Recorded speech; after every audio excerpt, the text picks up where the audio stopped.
Lord ஹalleluya. இந்த நாள் காலை வேளையிலே உங்களை சந்திப்பதிலே மிகுந்த மகிழ்ச்சி அடைகிறேன். இன்றைக்கு ஆண்டவருடைய வார்த்தைக்கு நேராக நம்ம கடந்து செல்லலாம். சங்கீதம் 121 சங்கீதம் முதல் 2 வசனங்கள் இப்படி இருக்கு இல்லையா? எனக்கு ஒத்தாசை வருகிற பர்வதங்களுக்கு நேராக. ஏதேதோ பக்கம் உதவி நம்ம தேடினா எல்லா பக்கம் மனம் நொந்து போய் தான் வந்து நிற்கிற மாதிரி இருக்கு. எந்த பக்கம் போய் நின்னாலும் வழிகள் அடைக்கப்பட்டதாக இருக்கிறது. எனவே தான் இந்த சங்கீதக்காரன் சொல்கிறாரு, நம்பி இருந்தவங்க கூட நம்ப முடியாமல் போகிற சூழ்நிலைக்கு நான் வந்துட்டேன். அதனால் என் கண்களை வானத்துக்கு நேராக நான் ஏறெடுக்கிறேன். என் வானத்துக்கு நேராக எனக்கு ஒத்தாசை எங்கிருந்து வரும் தெரியுமா? சேனைகளின் கர்த்தரிடத்திலிருந்து எனக்கு ஒத்தாசை வரும். ஹல்லேலூயா. சொல்லுங்க பார்க்கலாம் நீங்கள்லாம், எனக்கு ஒத்தாசை எங்கிருந்து வரும் தெரியுமா? ஓ ஹல்லேலூயா. வானத்தையும் பூமியும் படைத்த கர்த்தரிடத்திலிருந்து எனக்கு உதவி வரும். எனக்கு உதவி செய்வார், தூக்கி விடுவார். என்ன எனக்கு ஒத்தாசை வரும் பர்வதம் நேராய் என் கண்களை ஏறெடுப்பேன். ஆமென். அந்த பர்வதத்துக்கு நேராக என் கண்களை நான் ஏறெடுப்பேன். அங்கிருந்து எனக்கு கண்டிப்பாக வந்துடும், கண்டிப்பாக எனக்கு உதவி வரும். ஹல்லேலூயா. 1 சாமுவேல் 17வது அதிகாரம் 26வது வசனத்தில் தாவீது இப்படியாய் சொல்லியிருப்பாரு, ஜீவனுள்ள தேவனுடைய சேனையை நிந்திக்கிறதற்கு விருத்த சேதனம் இல்லாத இந்த பெலிஸ்தியன் எம்மாத்திரம் அப்படின்னு சொல்லிட்டு, விருத்த சேதனம் இல்லாத பெலிஸ்தியர் எம்மாத்திரம். தாவீது இந்த இடத்துல மென்ஷன் பண்றாரு, ஜீவனுள்ள தேவனுடைய சேனை, ஜீவனுள்ள தேவனுடைய சேனை. ஆனால் இங்கே இருக்கிற ஜீவனுள்ள தேவனுடைய சேனை என்ன நினச்சிட்டு இருக்கிறாங்க? நம்மளாலெல்லாம் ஜெயிக்க முடியாது, நம்மளாலெல்லாம் அந்த கோலியாத்தை தொடக்கூட முடியாது, அவன் கிட்ட போனாவே நம்மளை ஏதாவது பண்ணிடுவான், நின்று போராடம் இப்போ நம்மக்கிட்ட தெம்பில்லை, அவனுடைய அந்த தந்திரங்கள், அவனுடைய போர் யுத்தைகள், அவனுடைய சரீர உயரங்கள், அவன் வாள் பிடிக்கிறது, அவனுடைய சத்தத்தை கேட்டாவே நடுங்கிறாங்க. கோலியாத் வந்து சத்தம் போடுறான். பிசாசு என்ன பண்ணுவான்? சில வேளைகளில் அவன் அட்டாக் பண்ணுறதை விட அவனுடைய சத்தத்தை அனுப்புவான். சத்தத்தை அனுப்பி அடக்கி உட்கார வைக்கணும் இவங்களை அப்படின்னு சொல்லிட்டு. அத்தான் அந்த சத்தத்தை கேட்டு அனைவரும் நடுங்கி இருக்கிற சூழ்நிலையில் அவனுடைய சத்தத்துக்கு எதிராய் இஸ்ரவேலிலிருந்து ஒரு சத்தம் புறப்படுகிறது.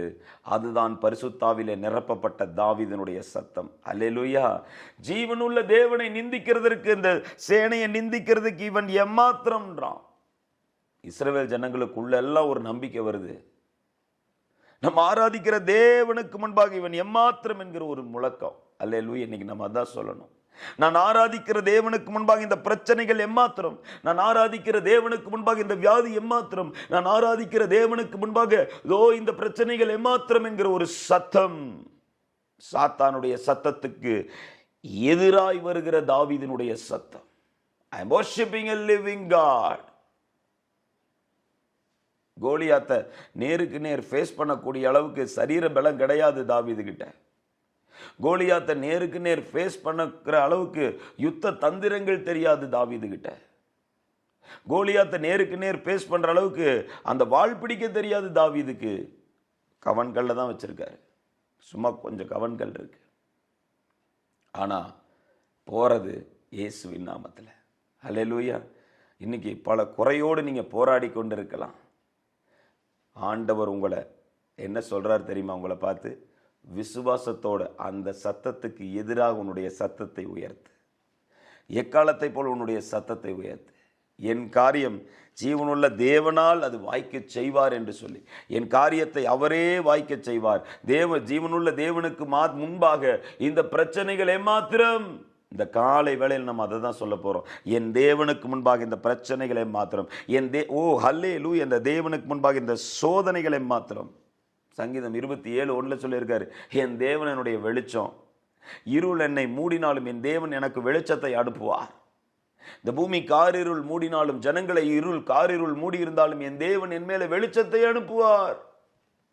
கர்த்தர் எனக்கு வெளிச்சமும் என் ரட்சிப்பும் இருக்கிறார். எனக்கு வெளிச்சமும் எனக்கு ரட்சிப்புமா இருக்கும்போது யாருக்கு நான் பயப்படணும்? நான் பயப்பட மாட்டேன். ஏன் டேவிட் பயப்பட மாட்டீங்க? கர்த்தர் இருக்கார் எனக்கு, கர்த்தர் இருக்கார் எனக்கு. எதில் உங்களுக்கு கான்ஃபிடென்ஸ் வருது? கர்த்தர் என் கூட இருக்கிறாருங்கிறதுல என்னோட கான்ஃபிடென்ஸ் இருக்கு. ஹல்லேலூயா. I am not confident because of anything. I am confident because of the Lord God Almighty who is with me. ஆண்டவரும் அதுக்கு தகுந்த மாதிரி ஒரு பதில் கொடுக்குறாரு. எப்பா மகளே மகனே, நான் உன்னை விட்டுருவேன்னு நீ நினச்சிடாத, அப்பா உன்னை விட்டுட்டு போயிடுவேன்லாம் நினச்சிடாத. எப்படியோ சிக்கி தவிக்கட்டும், எப்படியோ ஒன்றும் இல்லாமல் போகட்டும், அப்பா விட்டுட்டு போயிடுவேன்னு நினைக்காத. எபிரேயர் 13:5 சொல்லியிருக்கிறாரு, நான் உன்னை விட்டு விலக மாட்டேன், நான் உன்னை கைவிடவும் மாட்டேன், நித்திய ராஜ்யத்தில் உன்னை கொண்டு வந்து சேர்க்கிற வரைக்கும் நான் உன் கூடையே தான் இருப்பேன், உன்னோடு கூட நான் இருப்பேன். அல்லேலூயா. உன்னோடு நான் இருக்க உன் படகு மூழ்கிடுமா? மூழ்க விட்டுருவேனா நான்? உன்னோடு நான் இருக்க உன் படகு மூழ்கிடுமா? கரை சேர்த்திடுவார், கலங்காதே, உன்னை கரை சேர்த்திடுவார், கலங்காதே. அல்லேலூயா. நம்மை கரை சேர்க்கிற தேவன் நம்மோடு கூட இருக்கிறார். என்ன சொல்லியிருக்காரு? எபேசியர் 1:3 உன்னதத்தில் இருக்கிற எல்லா ஆசீர்வாதம் என் பிள்ளைக்கு தான், உன்னதத்தில் இருக்கிற சகல ஆசீர்வாதங்களை என் பிள்ளைக்கு வை, ஒன்றிலும் என் பிள்ளை குறைவா இருக்கக்கூடாது. அல்லேலூயா. ஆண்டவர் நம்மை ஆசீர்வதிக்க விரும்புகிற தேவன். வானத்தையும் பூமியும் உருவாக்கிட்டு அவர் அதை ஆசீர்வதித்தார் என்று வேதம் சொல்லுகிறது. அதே போலதான் சிலுவையில் இயேசு நமக்கு ரட்சிப்பை கொடுத்திருக்கிறார் என்று விசுவாசத்தோடு வந்திருக்கிற உங்களுக்கு, இயேசு எனக்காக உயிரோடு எழுந்திருக்கிறார் என்று வந்திருக்கிற உங்களுக்கு அவர் கொடுக்க விரும்புகிறது ஆசீர்வாதம். என் பிள்ளையை நான் ஆசீர்வதிக்க விரும்புகிறேன்.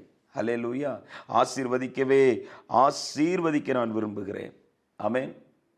இயேசு பரலோகத்துக்கு போறதுக்கு முன்னாடி, அதாவது பிதாவினுடைய வலது பாரிசத்துக்கு போறதுக்கு முன்னாடி தன்னுடைய சீஷர்கள் எல்லாரையும் அழைத்தார். அவர்கள் எல்லாரையும் அழைச்சு 2 கரங்களை உயர்த்தி அவர்களை ஆசீர்வதிச்சார். அவர் ஆசீர்வதிக்க விரும்புகிற இயேசு.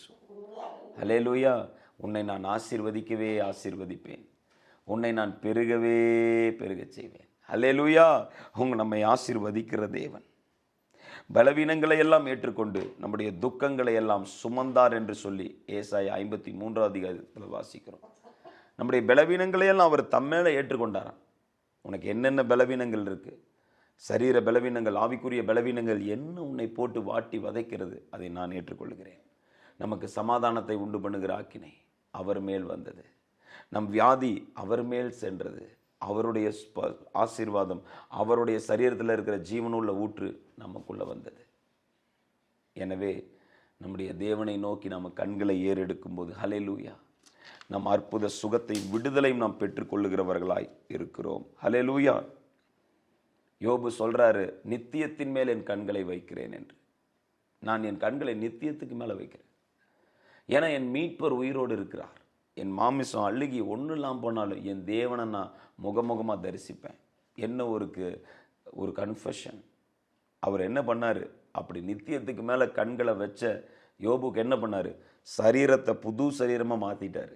வயசான யோபு வந்து புது சரீரத்தை கொடுத்துட்டு ஆயில 2 மடங்கா பெருக பண்ணிட்டு போயிட்டார். அல்லேலூயா. அதான் நித்தியத்தை நோக்கின பார்வை. தேவ பிள்ளைகளுக்கு எப்படிப்பட்ட ஒரு பார்வை இருக்க வேண்டும் என்றால் நித்தியத்துக்குரிய பார்வை. கொலோசியர் 1:1 இருக்கு, தேவனுடைய வலது பாரிசத்தில் வீற்றிருக்கும் இடத்தில் உள்ள மேலானவைகளையே நாடுங்கள்.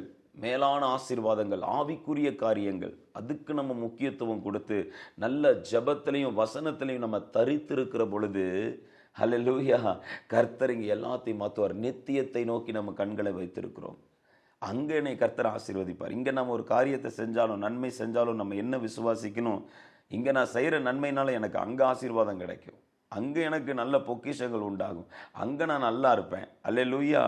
இங்கேயும் ஆண்டவர் நல்லா வச்சுக்குவார். ஆனால் நம்மளுடைய மைண்ட் எப்படி இருக்கணும்?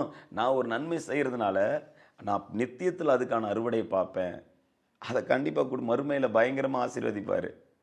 எனவே இங்கே நம்ம செய்கிற சின்ன சின்ன நன்மைகளும் பரலோகத்தில் பயங்கரமான ஆசீர்வாதங்களாக இருக்கும். ஹல்லேலூயா.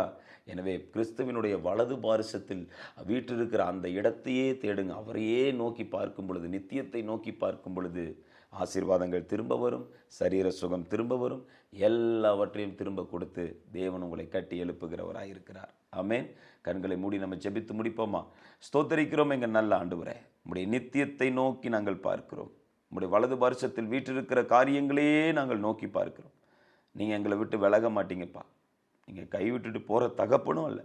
ஒரு சித்தத்தோடு, ஒரு நோக்கத்தோடு, ஒரு ஆசையோடு, ஒரு பாசத்தோடு எங்களை அழைச்சிருக்கிறீங்கப்பா. எங்களை ஆசையாக தாயின் கருவில் உருவாக்கி உமக்கென்று வேறு பிரித்து படைச்சிருக்கிறீங்கப்பா. எங்களை நீங்கள் விட்டு விலக மாட்டீங்கப்பா. எங்களோடு வந்து பெரிய காரியங்களை செய்யும். இயேசுவின் நாமத்தில் ஜெபிக்கிறோம் ஜீவன் தந்த நல்ல பிதாவே. ஆமேன், ஆமேன், ஆமேன். God bless you. கர்த்தர் உங்களை ஆசீர்வதிப்பாராக. God bless you. God bless you.